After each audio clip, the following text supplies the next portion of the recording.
Pour votre construction ou réhabilitation, choisissez Soka Vitre comme une bonne référence de qualité et de solidité. Ny fampalalam-bavao iarahanao amin'ny Soka Vitre. Des produits de première qualité, premier choix, marque originale. Baolay manolotra anao ny fampalalam-baovao. Baolay, toujours meilleur.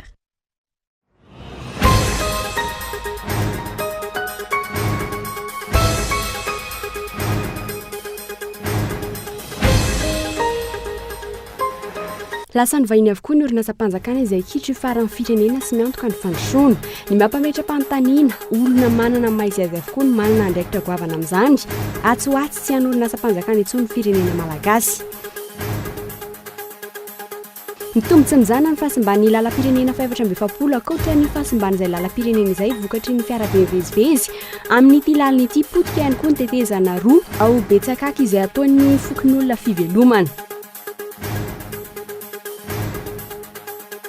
Tontolo ny hafa mihitsy no nentin'ny Eric manana sidama tamin'ny fampisehoana feu roa gitara roa io arivo io.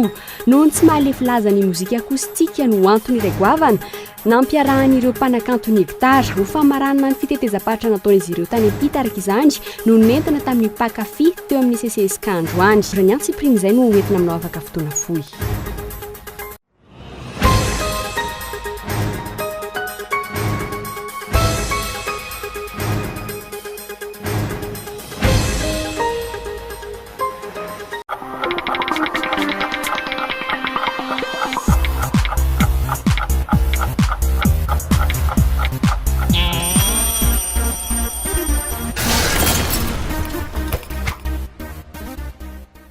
Retrouvez les tendances déco du moment chez Géant du Meuble avec ses nouveaux salons design, classiques, modernes, avant-gardistes ou épurés. Et ses salles à manger, tendances et stylés.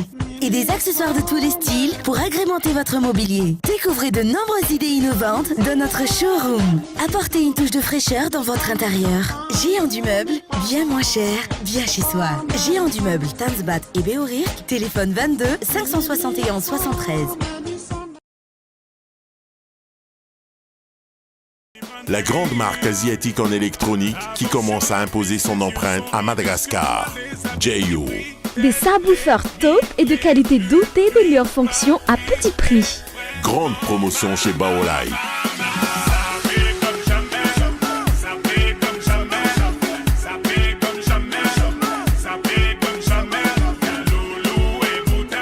Alors dès maintenant, faites vos achats dans tous les magasins Baolay.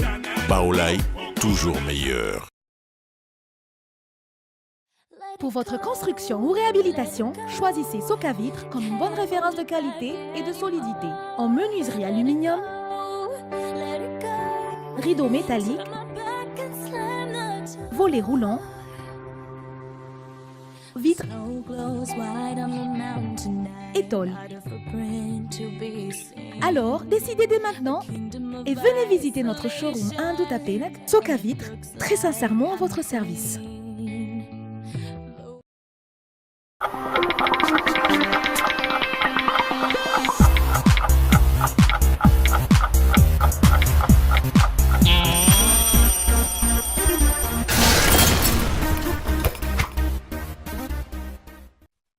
Miarahaba tompoko faly tafaraka aminao amin'ny fotoana ny fampalamba avao amin'izao arivo izao manasana mpanajana anaraka izany hatramin'ny farany.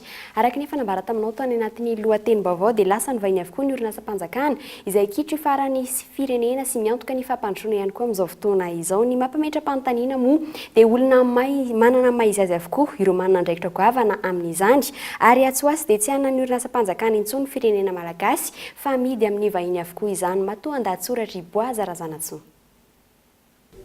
Afaka fotoana fohy dia ho tapitra tsy hisy eo an-tanan'ny fanjakana avokoa ireo orinasa-mpanjakana sy sananamborana. Tsy tana fa toa lasa fomba fanao ny manome ireo orinasa-mpanjakana ireo ho tantanan'ny orinasa na olona teratany vahiny eo amin'ny sehatra tsy miankina. Ireny orinasa ireny izay kitro ifahara fampandrosoana ara-toekarena ary miantoka firindrana ara-tsosialy sy politika eo amin'ny firenena iray. Raha ny any ivelany no jerena dia atao laharam-pahamena mihitsy ireny fitazomana ireny orinasa ireny toy ny banky, ny fitaterana tanetsy na anabakabaka, ny fifandraisana, famatsiana herinaratra eo an-tanan'ny fanjakana, indrindra moa ireo izay miantoka ny ain-dehibe ny firenena dia ny fiandrianana. Ny mifanohitra amin'izany no miseho eto amintsika satria amin'izao dia hiazakazahana ny fanomezana ny orinasa-panjakana ho eo am-pelatana mpandra ratsy miankina. Ny loza ary dia ny vahiny no ankabeazan'ireo mitantana sy mifehy ny orinasa iankinan'ny fiandrianam-pirenena toy ny banky, ny angovo, ny sehatry ny fifandraisana ary atoato dia ny sehatry ny fitaterana anabakabaka sy ny famatsiana herinaratra ihany koa no tsy toetra eo an-tanan'ny fanjakana intsony. Efa tsy tsao intsony mantsy izao fa hamidy am-pandrara sinoa ny orinasa-pitaterana Air Madagascar. Ity orinasa ity izay no ezahana natao izay haharefo azy mba hanomezana ny rariny ny fandraisana fanapahan-kevitra toy izao. Tsy tahotra tsy henatra ohatra ny nametrahana orinasa-pitaterana tsy miankina fa nanan'olona ambony eo amin'ny fitondrana amin'izao ho mpifanandrina mivantana amin'ny Air Madagascar. Tsy ny fanarenana ity farany no niazakazahana fa ny fandrendrehana azy ka nanomezana vahana io orinasa tsy miankina io sy ireo orinasa avy any ivelany toy ny Turkish Airlines. Toa mitohy maneho amin'ny rehetra ireo olona ao amin'ny fitondrana fa dia tena lany henatra mihitsy ka tsy miraharaha intsony izay mety fijery sy fitsaran'ny olona fa rehefa ahazoan'ny tombontsoa dia izay ihany. Tokony hampatsahivina ve fa ny filoham-pirenena ankehitriny dia efa filohan'ny filakevim-pitantanana ny orinasa Air Madagascar teo aloha. Toa tsy mampihetsy-bolo azy akory nefa ny mijery ny fandrendrehana ity farany. Toy izany koa ny talen'ny kabinetra ny fiadidinan'ny Repoblika teo aloha izay efa avy mpisolo vavan'ity orinasa ity no lasa tale jeneraly nefa ireny ny arahana ity ireny ny zavanseho. Mitovy amin'izay no zavatra hita eo amin'ny sehatry ny angofo satria ny minisitra mitantana amin'izao dia isan'ireo olona sokajiana hoe manam-pahaizana sy avaram-pianarana eto amin'ny tany sy ny firenena nefa dia mikorosofahana hatrany ny orinasa-panjakana Jirama. Toraka izany ihany koa ny tale jeneraly ny Jirama izay efa minisitry ny angofo teo aloha nefa tsy mety miaron-doha hatrany io orinasa io. Toa ireo izay nianterana an'io fa manana fahaizana manao sy fahaiza-mitantana ny malagasy no mampiharihary fa na ireo izay no heverina fa teknisianina matianina aza dia tsy mihevitra fa tsy ny tombontsoa manokana. Hoentinaiza ny firenena? Rehefa kelikely dia ho tompotrano mionona sy ho tompony mangatakaty ny ara-bakteny isika satria dia ho lasan'ny vahiny sy ny mpanambola avokoa ny fananam-pirenena. Iaraha-mahalala nefa fa ireo dia tsy mijery fa tsy ny tombontsoany ka ny vahoaka manjifa ny vokatr'ireny orinasa ireny no manefa misara ny faran'izay ambony ny vidin'izany. Sanatria vy dia horoahan'ny vahiny hiala eto amin'ny tanintsika isika ny farany satria toa efa lafo ambongadiny amin'izy ireo daholo ny fananantsika. Mbola afaka manantena andovan'ny Madagasikara ve ny taranaka rahampitso sa andova taningazana sy foana satria efa lan'ny vahiny sy ny mpanambola ny soa sy ny tsara rehetra. Ho an'ny vaovao ny fitaterana kosa indray dia mitombo-tsaika izany ny fahasimban'ny lalam-pirenena fa 470 amin'izao fotoana izao. Ankoatra ny lalam-pirenena dia potika ihany koa amin'izao fotoana izao ny tetezana roa ao Betsakaka ary ity fanadihadiana nataon'ny Mikael Aramarolahy ity.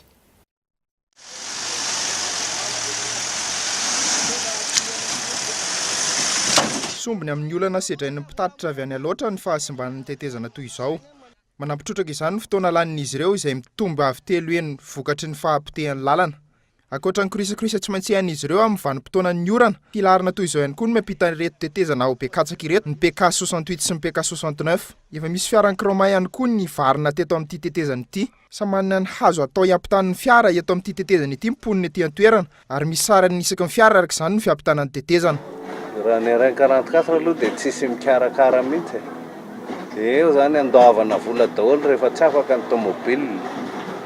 Na tetezana io tapaka, misy tetezana anankiroa zao tena sarotra mandeha aminy ao. Dia le izy misy olona manambomboatra dia tsy maintsy manome vola ianao zany mandeha aminy.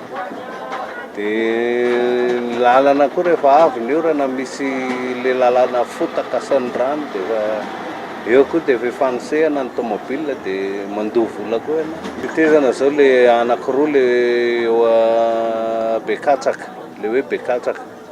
Dia alohan'ny hiditra Nandaingo iny indray misy an'le lalana tena mamotaka be rehefa raha ohatra misy orana fotsiny zany dia efa sarotra mandeha aminy.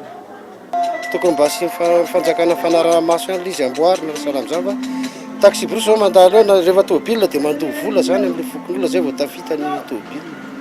Dia efa eo amin'ny ray volana eo zay nasimba an'le tetezana. Dia izay zany tokony mba asina fanaraha-maso haingana zany fa ny taxi brosy raha vao avy ny orana dia tsy afaka mandeha. Camion indrindrindrindra raha vao latsaka ao dia efa marain'andro koa vao tafavoaka. Tsisy déviation mihitsy fa tsy maintsy eo ny lalana raha manao déviation dia any anaty rano zany ny lalana ao. Dia nefa tsy afaka ny tôbila iva le any anaty rano, Mazda tsy afaka amin'ireny, camion koa tsy afaka. Manakarama fokon'olona manamboatra le tetezana dia asiany zareo passerelle dia inona andehananay. Miakatra ny sarandarina ho an'ireo kooperativa mampiasa ny lalam-pirenena ary miakatra miaraka amin'izany ihany koa ny vola natokana ho an'ny solika sy ny anamboarana ny fiara. Tsy miaraka manaraka izany nefa ny mpanjifa fa mihena nisan'izy ireo. Eny hatramin'ny isan'ny fiara ampiasain'ny kooperativa dia nahena tsy toy ny teo aloha. Hatramina simba amin'ny lalana zao dia efa mihena ny mpandeha. Raha ohatra hoe mandefa Mazda roa zao izay dia lasa raisy izy. Nanomboka janvier vao niditra kelikely ny olona zany dia efa nanomboka le izy. Vitsy zany ny mpandeha amin'ny lalana. Isan'ny sopotry Madagasikara Ambatondrazaka saingy izao tsy mbola misy manamboatra izao ny lalana. Mahatratra amina kilometatra maro ny fahasimbana ankoatra ny tetezana simba. Raha tsy ivona, efa nisy nietsika fitokonana fanairana nataon'ireo kooperativa sy mpitatitra miazo ity lalam-pirenena ity, saingy hatreto anefa tsy mbola nahazo valiny izy ireo. Efa nisy ihany koa ny fanomezatoka eo amin'ny ministeran'ny asa vaventy amin'ny fanamboarana lalam-pirenena, saingy toa lasa faralahan'ny asa ny RN 44. Fanadihadiana manokana mbola iarana Mikael Marolahatra Trandry sehatra maro no afaka idiran'ireo mpakasary matiana eto amintsika ary misy ihany koa nefa ny fepetra samihafa ny fomba idirana amin'izay sehatry ny mpakasary matiana izay. Arahoary ny fanadihadiana. Sehatra iray manomboka mahazo toerana ny sehatry ny fakana sary eto amintsika. Tontolo iray izay ahafahana mivelona tsara isan'ny olana ho an'ny mpakasary izany fanadihadiana ny fisian'ny mpangalatra sary. Ny atao dia tsotra. Voalohany aloha ianao efa mahay sary, efa makamaka sary, ataontsika hoe makamaka, efa naka sary, rehefa nahita vokatra hoe efa afaka miasa ho an'ny olona. Manarakarak' izay dia misoratra ara-panjakana, izany hoe manana ny NIF sy ny statistika ara-panjakana. Raha société moa zany dia manana ny RCS ihany koa. Izay zany no critère afahana miditra ao anatin'le hoe fikambanan'ny mpakasary-pika matiana eto Madagasikara. Ny tanora no maro liana ary sahy miditra amin'ny sehatry ny fakana sary-pika, manampitosika izany ny firoborobon'ny fitaovana. Olana mipetraka nefa tsy fisian'ny sekoly mampianatra momba ny fakana sary matianina. Na izany aza, mbola malalaka ny sehatry ny sary raha eo amin'ny asa no resaina.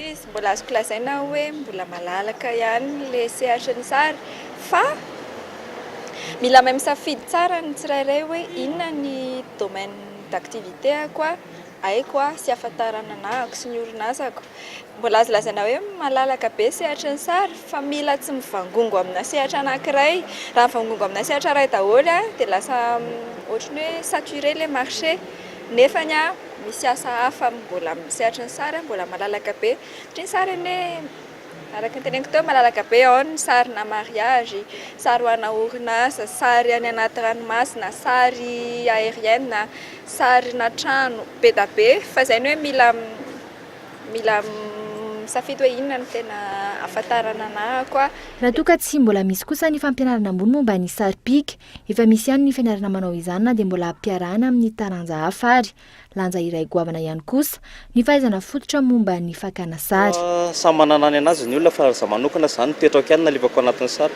Misy antony daholo matoa ataoko ao anatin'ny sary io na ny composition ao anatiny ary na ny cadrage fotsiny arany dia personnalité koa ngamba ataoko raha anaty resaka commercial izy ngamba anaty resaka style ngamba tena ahitana ny olona mampiavaka anazy. Ie, tsy maintsy ilaina ny base ka. Ohatranao manorina trano io tsy hoe ny tranonao mitsingevanevany fa mila base izy zay mitsangana ny trano dia ohatran'izany koa photography.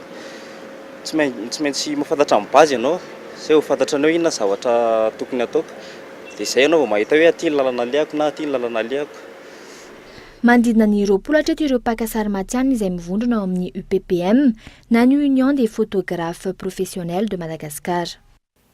Mbola amin'ny lafiny kolontsaina izay ihany dia tontolo hafa mihitsy no nentiny Eric Manana sy Dama tamin'ny fampisehoana feu roa, gitara roa tetsy amin'ny CCSK Antanimena androany. Noho ny tsy mahalefy laza ny mozika akustika moa no antony iray goavana nampiarahan'ireto mpanakanto ny gitaran'ireto fa marana ny fitetezam-paritra nataon'izy ireo tany ampita araka izany no nentina tamin'ny mpakafy teny toerana. Araha itsika ny sombisombo ny fampisehoana teny toerana izay teo amin'ny sary Mikael Marolahatra.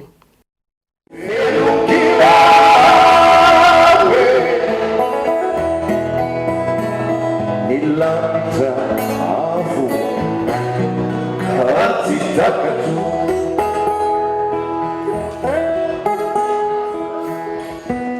mutetezi juta ulu sabe tudo isso. Fa mikasika ny fanadihadiana manokana kosa indray dia ny 5.20 isanjaton'ireo vehivavy ao an-tokantrano no hiara-ny herisetra eto Madagasikara araka ny antotanisana voaka ny fikambanana tsy miankina miaro ny zon'ny vehivavy miatomboka manodidina ny 7 taona eo moa fanambadiana no nisehon'izay herisetra izay ary samy miarina izany avokoa na lana ny vavy eo amin'ny fanambadiana arahoary ny fanadihadiana hoentiny miantarandrianay. Ny tsy fisihana eo anivon'ny tokantrano no antony voalohany mahatonga ny herisetra amin'ny vehivavy araka ny fanadihadiana natao. Tsy ny vehivavy ihany anefa no hiaran'izany fa ny lehilahy koa. Tranga hafa no isehoany raha nambaran'ireo nanontaniana androany. Samy tompon'andraikitra araka izany na ny lehilahy na ny vehivavy eo anivon'ny tokantrano. Mbola tena mbola manjaka be le herisetra amin'ny vehivavy, mbola maro vehivavy ny anjakan'ny herisetra fa tsy sa hoe tena miseho vantana zany fa ohatra mbola ao foana le hoe menatra. Ale zany tsy voatery fotony lehilahy ihany fa misy ihany koa fahadisoan'ny vehivavy fa amin'ny ankapobeny zany ny tena betsaka zany dia ny lehilahy. Tena misy mihitsy ny lehilahy tena mijaly mihitsy amin'ny herisetra ataon'ny vehivavy hita any anaty fiarahamonina any moa zany. Tena misy vehivavy zany tena mamono mihitsy izy. Dia misy izy karama izy dia fehebe izy zany amin'ny resaka ara-bolona ataon'ny tokantrano zany. Dia tena misy mihitsy tena hoe mampirafy mihitsy le vehivavy. Ny 5.20 isanjaton'ny vehivavy eo amin'ny tokantrano no hiara-ny herisetra araka ny antotanisa afara navoakan'ireo fikambanana tsy miankina miaro ny zon'ny vehivavy. Aorianany 7 taona nanambadiana no manomboka miseho amin'ny endriny samihafa izany herisetra izany. Betsaka no tsy mahafantatra ny herisetra mahazo azy. Betsaka mantsy izany ny vehivavy mbola tsy mahafantatra hoe mahavoa ny herisetra zany izy satria misy sokajy amin'ny herisetra fa tsy hoe herisetra ara-batana izay hitantsika ihany. Ny herisetra dia misy karazany betsaka zany hoe izy ara-moral, ara-bola, faneriterena zany hoe tsy hivoaka ny trano ny vehivavy tsy avela miasa zany. Tsy mahatokony tenany intsony zany izy rehefa tratran'ilay herisetra. Tsy manana iantsampazana intsony izy any ka na ny fiariny ary dia manjary lasa tsy zarizary zany. Vehivavy manomboka 5.20 taona no hiara-ny herisetra araka ny fanadihadiana natao ary ireo 5.20 taona ka hatramin'ny 9.20 taona no betsaka hiara-ny herisetra ara-batana raha oharina amin'ny vehivavy manodidina ny 50 taona. Eo amin'ny maresaka iraisam-pirenena kosa indray dia antapitrisany ireo nidina an-dalambe nitaky ny fialan'ny filoham-pirenena breziliana Dilma Rousseff nanomboka omaly noho ny krizy politika ny toerana moa izay tsy mety ahitana vahaolana amin'izao fotoana izao no antony izay fidinana an-dalambe izay ary raha ny fanadihadiana natao ihany koa dia memotra ny lafin'ny toe-karena ao Brezila amin'izao fotoana izao tsy mitsaha miakatra ihany koa ny vidim-piainana araka izay fanadihadiana natao izay. Ho an'ny filoham-pirenena Dilma Rousseff anefa hatreto dia zony tsirairay ny maneho ny heviny izay ary avelany ankalalana ny idina an-dalambe aneho ny heviny manoloana izany. Ho any antoko-panohitra kosa indray dia efa manery ny parlemanta ankehitriny izy ireo andray ny fepetra manoloana ity raharaha ity amin'izao fotoana izao. Izay maresaka resam-pirenena izay no etsika manakatona ny fotoana ny fampahalalam-baovao amin'izao hariva izao. Mankasitraka anao nanaraka izany hatramin'ny farany azadinoana afaka minitra vitsy ihany koa no anarahantsika ny fampahalalam-baovao mikasika ny lafiny toe-karena iarana amin'ny Lily Rabiata. Ny tena kosa dia mametraka amin'ny veloma ho amin'ny manaraka indray. Filomatovoko.